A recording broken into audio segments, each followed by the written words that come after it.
Hey guys, before we get started with the intro, I just want to point out that the 7-part mini-series on the Nutritional Pyramid of Importance were actually the first 7 episodes that I'd recorded for the podcast, so please bear that in mind when leaving a rating and review. My microphone technique was probably not quite up to scratch and I was still figuring out the process, so please bear that in mind. Cheers guys. Yo, what is up guys? Welcome to the Live, Train, Perform podcast. I'm your host, Sean Kober of Performance Functional Training. I'm currently the head strength and conditioning coach at the world-renowned Tiger Muay Thai and MMA training camp based in Phuket, Thailand. I'm a strength and conditioning coach, nutritional therapist, NLP master practitioner, a former Australian Army soldier and combat veteran. This podcast is dedicated to bringing you the tools, knowledge, experience and expertise to allow you to live your life to your fullest, train to your potential and perform at your best. I'm going to do that by providing 3 different styles of podcasts. Style 1 is going to be 3 to 5 part mini-series, 15 to 25 minute episodes each, covering numerous topics including nutrition, lifestyle, sleep, stress management and training philosophies. Style 2 is going to be me interviewing people at the top of their game, who they are, how they started out, where they got to where they're at, and what makes them tick. Style 3 is all about you guys. I'm going to be answering your questions. You can find that on my Q&A memes, which I'll be posting on my social media platforms. My social media platforms are at Instagram at KOBES_PFT, at COBES_PFT. Facebook is Performance Functional Training, and YouTube is at Performance Functional Training. Make sure you like, subscribe, and follow those platforms. I will be referencing my YouTube channel throughout the episodes. So if you want your questions answered, go on to the memes, the Q&A memes that I'll be posting on my social media platforms. Pop in your questions, and I will answer them for you on the podcast. So let's get it.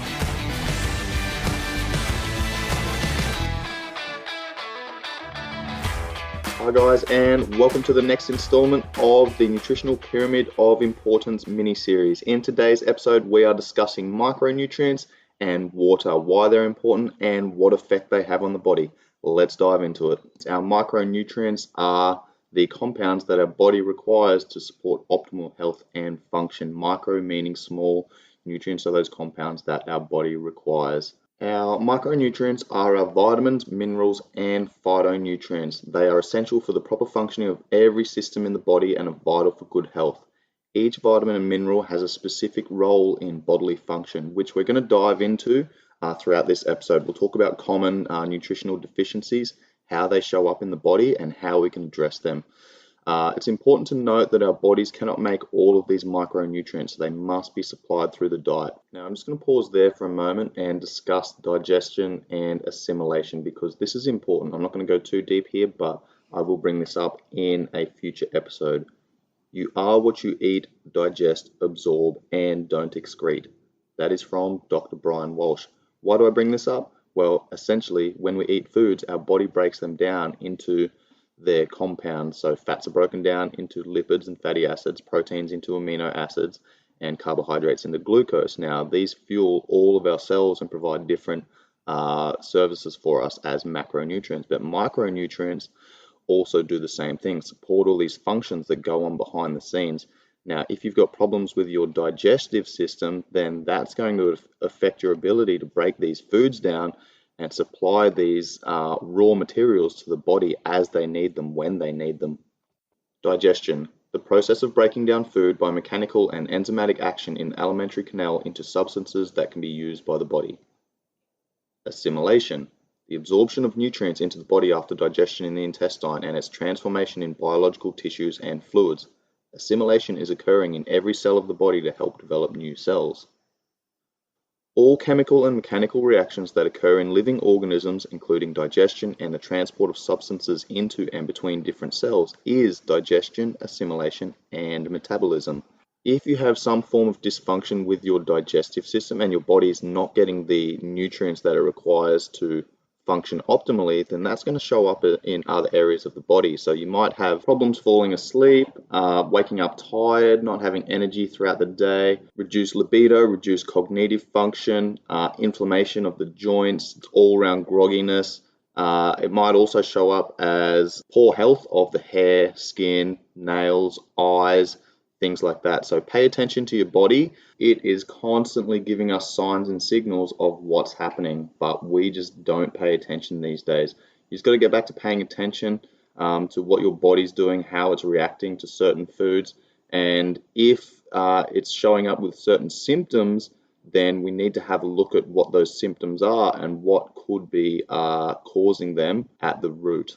Let's now talk about common deficiencies with the majority of the general population. So I'm getting my numbers here from a precision nutrition infographic from a couple of years ago. So these numbers might be a little bit out of date. However, just for educational purposes, it's going to give us an idea of where a lot of people are falling down with nutritional deficiencies. So this is from the American population, but 86% of the American population are not getting their recommended dietary allowance of vitamin E.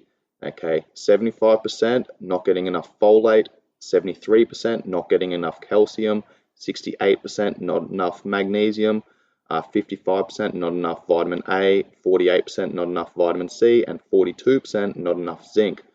Why is this important? Let's dive into what those micronutrients, those vitamins and minerals are, and what they do for us, why it's important to pay attention to these. Again, 86% of America's population is not getting enough vitamin E. Vitamin E is effective as an antioxidant which protects cells from damage, including against cancer. It helps the body use oxygen and prevents blood clots, thrombosis, atherosclerosis. It's important for improving wound healing and fertility, which is good for the skin also. All right, deficiency symptoms. We're looking at lack of sex drive, exhaustion after light exercise, easy bruising, slow wound healing, varicose veins, loss of muscle tone, and infertility.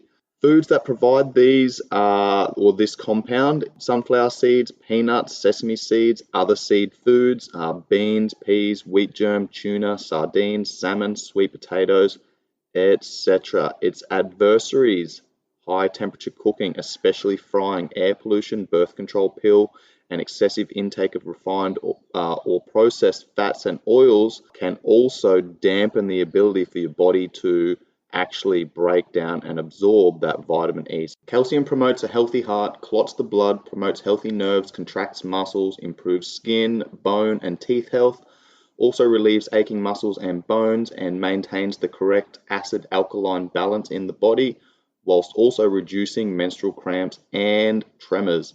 Deficiency symptoms include muscle cramps or tremors, insomnia or nervousness, joint pain or arthritis, tooth decay, and high blood pressure.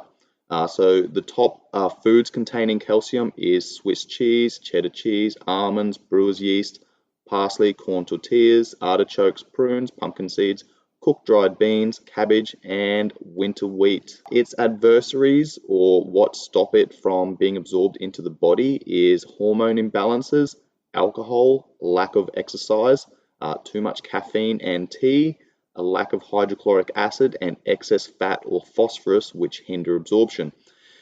Stress also increases its excretion, and 73% of Americans are deficient in calcium. Let's move on to the next micronutrient that we'll talk about, and that is magnesium.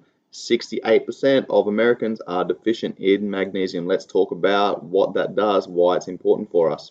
Magnesium is effective for strengthening bones and teeth. It promotes healthy muscles by helping them to relax, so it works opposite to calcium. It's important for PMS, also important for the muscles of the heart and the nervous system. It is essential for energy production, and it's an enzymatic cofactor, which means it's a helper molecule to help other enzymes do its job. Deficiency symptoms include muscle tremors or spasms, muscle weakness, insomnia or nervousness, high blood pressure, irregular heartbeat, constipation, fits or convulsions, hyperactivity, depression, confusion, lack of appetite, calcium deposited in soft tissue, example, kidney stones. So the top foods that provide magnesium are wheat germ, almonds, cashew nuts, brewer's yeast, buckwheat flour, Brazil nuts, peanuts, pecan nuts, cooked beans, garlic, raisins, green peas, potato skin, crab. So we're looking primarily at our nuts and seeds there. To increase the absorption of magnesium into the body, you can actually have it with vitamin B1, B6, vitamin C and D, zinc, calcium, and phosphorus. Our next common deficiency is vitamin A, and 55% of Americans are deficient in this compound. Vitamin A is essential for healthy skin inside and out and protecting against infections. It is an antioxidant and immune system booster. It protects against many forms of cancer and is essential for night vision. Deficiency symptoms include mouth ulcers, poor night vision, acne, frequent colds or infections, dry flaky skin, dandruff, thrush or cystitis, and diarrhea. So the top foods include beef liver, veal liver, carrots, watercress, cabbage, squash, sweet potatoes, melons, pumpkin, mangoes, tomatoes, broccoli, apricots, papayas, and tangerines. All right, point to note though is that the animal products there are much higher in vitamin A than the plant products, other than carrots, which hang with the animal products in terms of bang for buck. It works well with zinc. Vitamin C and vitamin E help protect it. Its adversaries are heat, light, alcohol, coffee, and smoking. So if you're doing those things, that's going to reduce your ability to break that down and push that to where it's needed. Final common deficiency that I'll discuss is zinc. Zinc is a component of over 200 enzymes in the body. It is a component of DNA and RNA and is essential for growth. It's important for healing, controls hormones, which are messengers from the organs such as the testes and ovaries, and aids in the ability to cope with stress effectively. It promotes a healthy nervous system and brain, especially in the growing fetus. It aids bone and teeth formation, helps hair to bloom, and is essential for energy production. Deficiency symptoms include a poor sense of taste or smell, white marks on more than 2 fingernails, frequent infections, stretch marks, acne or greasy skin, low fertility, pale skin, a tendency of depression, and loss of appetite. So the top foods include oysters, ginger root, lamb, pecan nuts, dry split peas, green peas, shrimp, turnips, Brazil nuts, egg yolks, whole wheat grain, rye, oats, peanuts, and almonds. Its promoters include stomach acid, vitamins A, E, and B6, magnesium, calcium, and phosphorus. Its adversaries include phytates or wheat, which can reduce the body's ability to utilize zinc. It's also high calcium intake, copper, low protein intake, and excess of sugar intake, stress, and alcohol also prevents the uptake of zinc into the body. 42% of Americans are deficient in this critical compound. As a nutritional therapist, I'm constantly on the lookout for these signs and symptoms of any nutritional deficiencies. Now, I'm new to podcasting, so if I can figure it out, I will link a website where you can go and take a survey that'll give you an understanding of whether or not you have a potential nutritional deficiency. If I can't figure out how to attach a website or a link, just type into Google nutritional deficiency assessment and get after it. This is something that I go through with my clients. Now, it's important to understand that if we are not getting the right vitamins, minerals, phytonutrients in the right amounts, then that's going to have an impact on pretty much every system in your body. Our bodies cannot make all of these micronutrients. They must be supplied through the diet. Vitamin A is important for healthy eyesight and gums. Vitamin C is essential for a healthy functioning immune system. Vitamin E is a powerful antioxidant which helps fight free radical damage in the body. Vitamin D is essential for strong bones and immune function. B vitamins are utilized for energy production, nervous system health, and for proper digestion. There are also essential minerals that play important roles in the body, such as iron needed for red blood cell production, calcium for strong, healthy bones and teeth, magnesium for nervous system health, zinc for healthy skin, reproductive and immune function.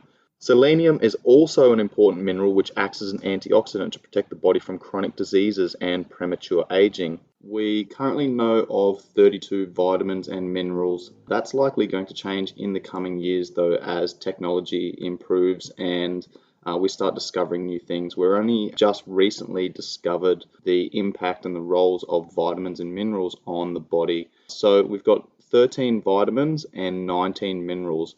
Vitamins are organic compounds that come primarily from plant and animal sources. We currently know of 19 minerals, which are inorganic compounds, which primarily come from the soil, rocks, water, things like that, natural sources from the earth. Even though nutrition in its most basic form was recognized centuries ago, there was a severe lack of understanding regarding the elements involved. Through the ages, however, people have been able to associate better health with certain foods and follow a diet that provided better than average nutrition. Unfortunately, it was not until much later that vitamins were discovered and recognized as a critical part of one's diet and health. The impact of this can be seen in a variety of ways. Different cultures and peoples throughout history experience different health conditions due in great part to specific nutritional deficiencies. For example, the history of scurvy dates back to times when sailors used to go on long voyages without proper nutrition. It was common among sailors and other seafarers that were at sea for long periods of time. It was devastating for armies and navies since up to 50% of men suffered from this crippling disease. When the disease started spreading in civilizations such as Egypt, Greece, and Rome, no one suspected that this deadly ailment was being caused due to a mere deficiency of the nutrient we now know as vitamin C. It wasn't until 1749 that Dr. James Lind discovered that eating citrus such as lemons and limes, both of which contain high levels of vitamin C, prevented the condition. Although it was not recognized at the time, we know that this treatment was effective because it helped resolve the scurvy epidemic. Let's discuss phytonutrients. What are phytonutrients? These are the compounds within plant-sourced products that basically give these fruits and vegetables their colors. This is where you've probably heard the expression, eat the colors of the rainbow. I'm going to reinforce that and recommend that you eat the colors of the rainbow. Typically in Australia, we recommend 5 and 2. So 5 servings of vegetables per day and 2 servings of fruit.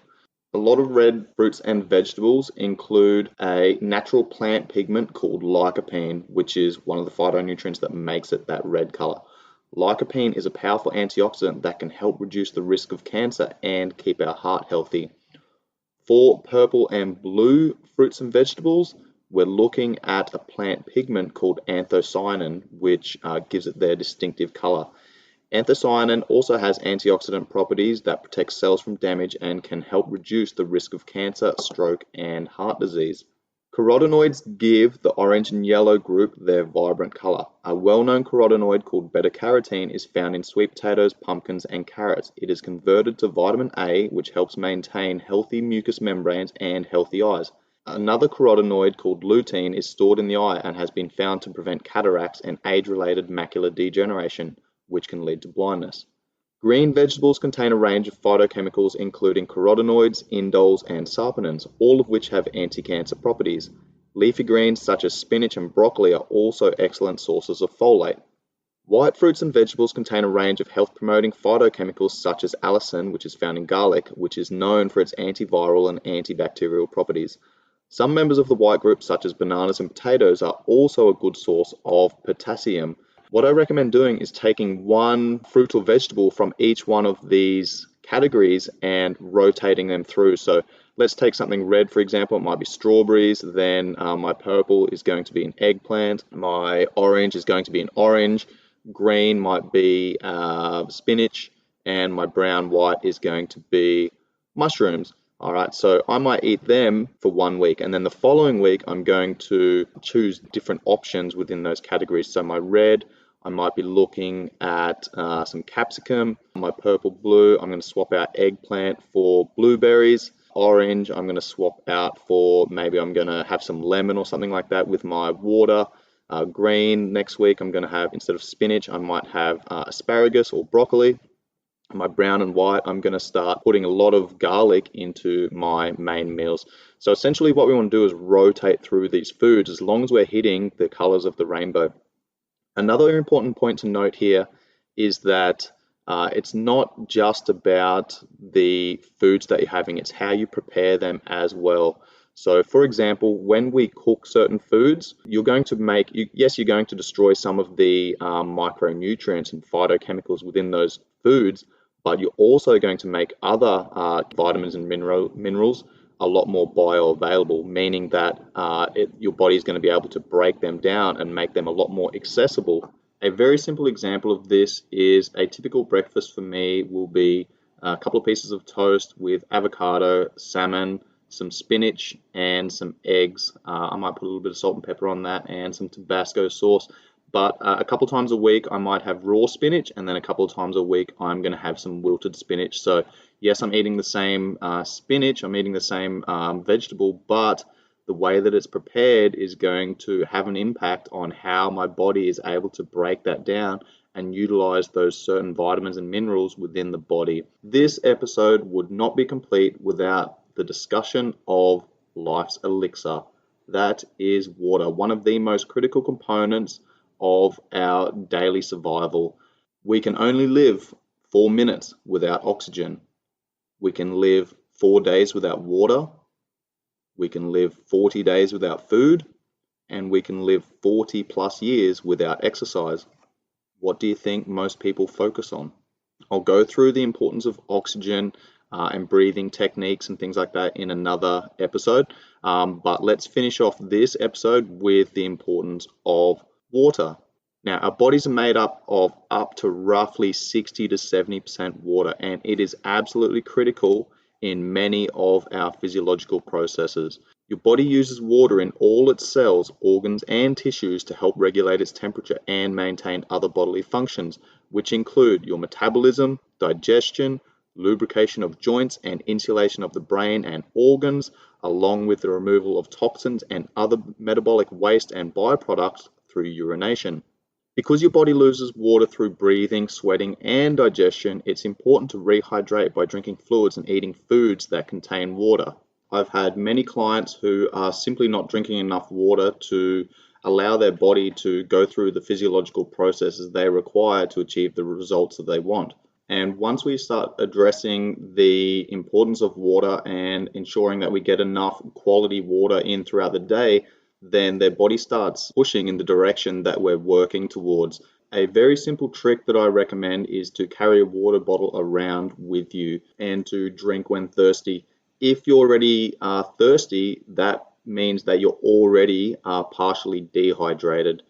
If you poke your tongue out in the mirror and your tongue is white, that's a good indication that you're already dehydrated. Now, when you're dehydrated, this has an impact on your body's ability to contract muscles, send a strong neural signal from the brain down to the muscles, and to also reinforce those metabolic processes that are occurring behind the scenes to support optimal training and recovery. Another handy hint is to actually mark your water bottle with a permanent marker or some tape.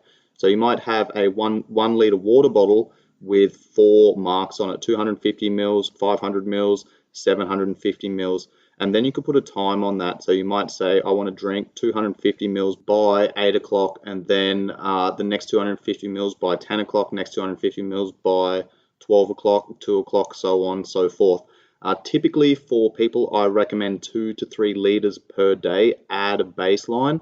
However, if you do live in a hotter climate, or you just happen to sweat a shitload throughout the day, particularly around exercise, then you might want to bump that up. Another thing to consider also is electrolytes. When you are living in a hot climate or you do sweat a lot, then you're going to lose electrolytes and salts with your sweat.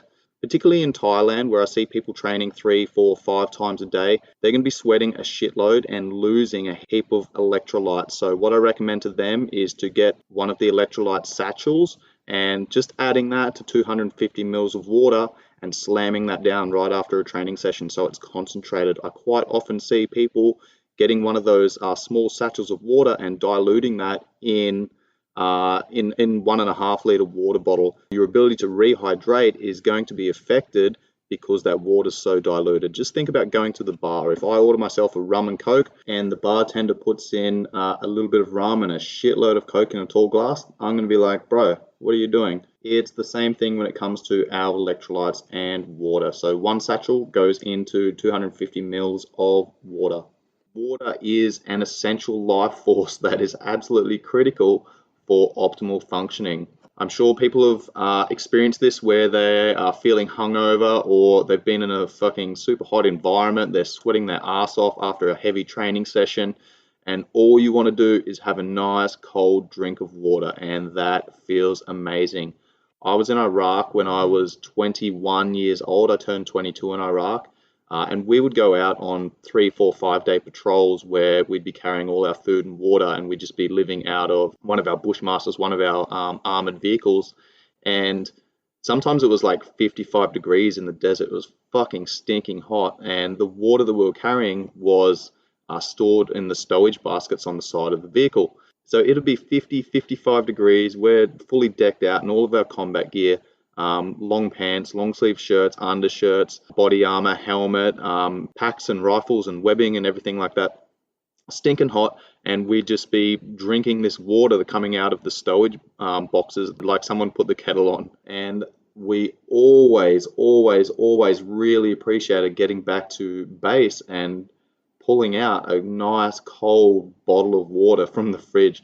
I was actually really grateful. I turned 22 in Iraq, and we're on a big American base, and my mates actually pulled a heap of money together and bought me a small bar fridge so that I could have in my room, which I was super grateful for. It was one of those things. We get back from a 3, 4, 5 day patrol where we're drinking fucking hot water for days on end, to just getting back to an air-conditioned room and drinking a nice cold bottle of water. Oh, it was amazing. To round out this episode, I just wanted to discuss briefly superfoods. So what are superfoods? They're essentially low calorie or low energy foods that have high nutrient density.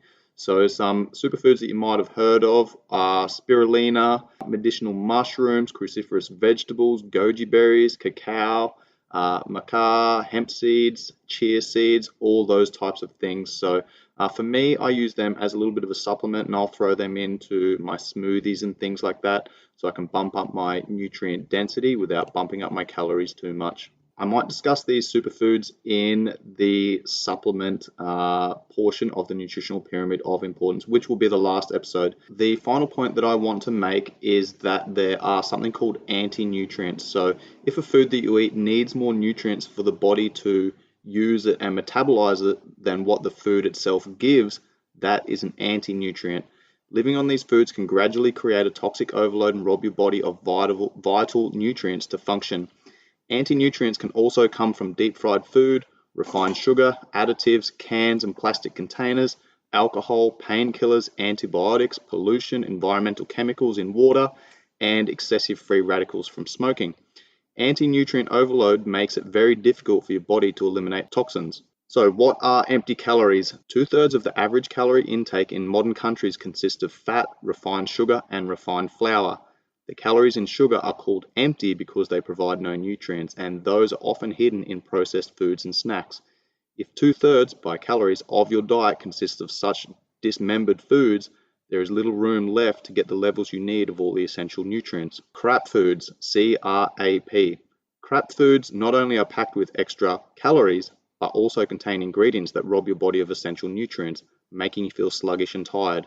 What's more, they can trigger overeating and cause you to put on weight rapidly. Anyone wanting to stay healthy should limit the foods that fall in the following categories. C for carbonated drinks, R for refined sugar, A for artificial colors and flavorings, also alcohol falls under this category, and P stands for processed products. So carbonated drinks, it is thought that one of the main causes of today's obesity epidemic is the overconsumption of soft drinks, Coke, lemonade, milkshakes, fruit juices, including natural orange juice. Refined sugar. This category includes white flour, refined sugar, and high fructose corn syrup. All of these are often combined in pastries, cakes, cookies, yogurt, and cereals. Artificial colors and flavorings. These are anti-nutrients which are often included in confectionery products, including sweets, soft drinks, party food, and snacks such as crisps, biscuits, chips, etc. A also stands for alcohol, which I've mentioned in an earlier episode, considered a toxin. Processed products or processed foods.